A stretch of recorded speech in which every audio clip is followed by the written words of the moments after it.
국내 이동통신 3사가 지난 1분기 실적을 발표했는데 LG유플러스가 1,000억 원이 넘는 영업이익을 냈습니다. 반면 SK텔레콤과 KT는 부진했습니다. 보조금 경쟁에 따른 영업정지와 출혈 마케팅이 주요 원인으로 풀이되고 있습니다. 취재기자와 함께 이동통신 3사 1분기 실적 심층 분석합니다. IT부 박민호 기자 나왔습니다. 자, 박 기자. 네. 예, 이동통신 3사 실적이 엇갈렸는데 LG유플러스가 상당히 선전한 것 같아요. 네. 어제 오늘 해서 국내 이동통신 3사 SK텔레콤과 KT, LG유플러스의 실적 발표가 있었습니다. 전체적으로 보자면 SK텔레콤과 KT가 실적 부진을 면치 못했고요. LG유플러스는 LTE 가입자 증가에 힘입어서 호실적을 보였다는 평가를 받고 있습니다. 1분기 이동통신사들 간의 보조금 마케팅 여파 증가로 LG유플러스는 그나마 실속을 차렸다는 평가를 받고 있지만은 SK텔레콤과 KT는 위상이 흔들리면서 체면을 구겼다는 평가를 받고 있습니다. 이동통신 3사가 올 1분기 다소 전체적으로 부진한 실적을 거뒀지만 SK텔레콤과 KT는 일단 보조금 지출이 크게 늘어나면서 매출이 증가했음에도 불구하고 영업이익은 감소한 모습을 보였습니다. 그리고 앞서 말씀하셨다시피 LG유플러스는 분기별 영업이익이 처음으로 1,000억 원을 돌파하면서 상당히 선전하는 것으로 볼 수 있습니다. 2011년부터 LG유플러스가 LTE 가입자들을 상당히 많이 끌어모으면서 이런 꾸준한 성과가 결국 무선 서비스 수익 향상으로 이어졌다는 것으로 볼 수 있습니다. 네. 이 LG유플러스가 분기 영업이익 1,000억 원을 넘은 것은 합병이고 처음이죠? 네, 그렇습니다. LG데이콤, LG파워컴 이렇게 회사가 합병되면서 이후에 처음으로 영업이익이 분기 기준으로 1,000억 원을 돌파한 것은 이번이 처음입니다. 그만큼 LTE에서 좀 상당히 좀 많은 재미를 보고 있다라고 볼 수가 있습니다. 자, 1분기 실적을 보니까 작년 동기에 비해서 영업이익이 85% 정도 증가한 1,232억 원으로 발표가 됐습니다. 파워컴과 데이콤 합병 이후 처음으로 1,000억 원을 넘었는데요. 매출액도 전년 동기 대비 10% 이상 증가한 2조 8천억 원을 기록했고 당기 순이익은 230% 이상 늘어난 1,232억 원 정도로 이렇게 측정이 됐습니다. 네. 특히 LG유플러스는 이번 분기 말고도 올해 2분기에도 좋은 실적을 거둘 것으로 전망되고 있습니다. 증권가에서 현재 보고 있는 2분기 실적 컨센서스를 살펴보면 매출액이 2조 8,700억 원 정도로 좀 더 늘어나고 영업이익도 1,400억 원을 넘을 것으로 이렇게 측정이 되고 있습니다. 네. 반면에 SK텔레콤과 KT 업계 1, 2위를 다투는 그런 회사들인데 지난 1분기 실적 좋지 않았어요. 네. 구체적으로 어땠습니까? SK텔레콤 같은 경우도 이제 매출과 영업이익이 모두 감소했습니다. 자, 올해 1분기 SK텔레콤의 매출액은 4조 1,126억 원, 영업이익은 4,100억 원 정도, 그리고 순이익은 3,459억 원 정도 실적을 이렇게 달성했다고 발표했습니다.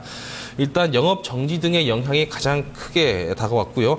전분기 대비 이런 영업이익이 좀 많이 감소하게 되면서 전년 동기 대비 17.8% 정도 영업이익이 줄어드는 그런 효과가 발생했습니다.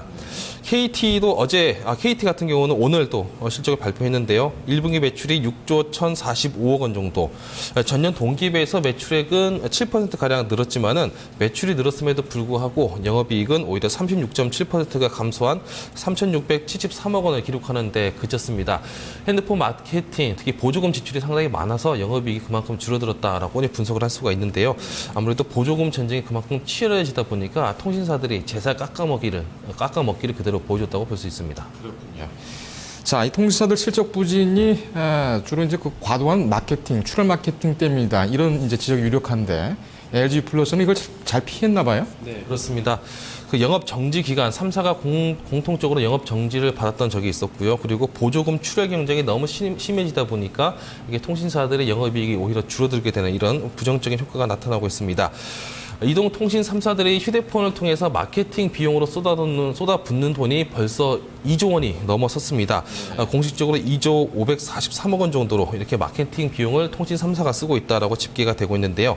그래도 LG유플러스 같은 경우는 이런 영업 정지와 마케팅 비용 증가라는 악재에도 불구하고 기존부터 LTE 가입자들을 상당히 오랫동안 먼저 사업을 시작하다 보니까 가입자 비중이 타사에 비해서 상당히 높기 때문에 이런 악재를 좀 쉽게 비껴나가지 않았는가 이렇게 좀 볼 수가 있습니다. 네. 이동통신사들의 영업 정지에 들어가면서 가입자를 좀 모으지 못하고 있는 상황에서도 LG유플러스가 꾸준히 보유하고 있던 LTE 가입자들 덕분에 이렇게 마케팅비 지출도 좀 줄일 수 있게 됐고 매출 감소 효과도 좀 피할 수 있었던 것으로 분석이 되고 있습니다. 네. 자, 영업 정지 기간 중에도 이 LG U+는 이제 영향을 거의 안 받은 걸로 그렇게 지금 나타나고 있죠. 네, 그렇습니다. 특히 LG U+ 같은 경우는 통신사 중에서 가장 긴 기간 동안 영업 정지를 받았습니다. 24일 동안 영업 정지에 들어갔지만은 오히려 다른 통신사에 비해서 가입자 수가 오히려 대폭 증가하고 있는 모습을 보이고 있습니다.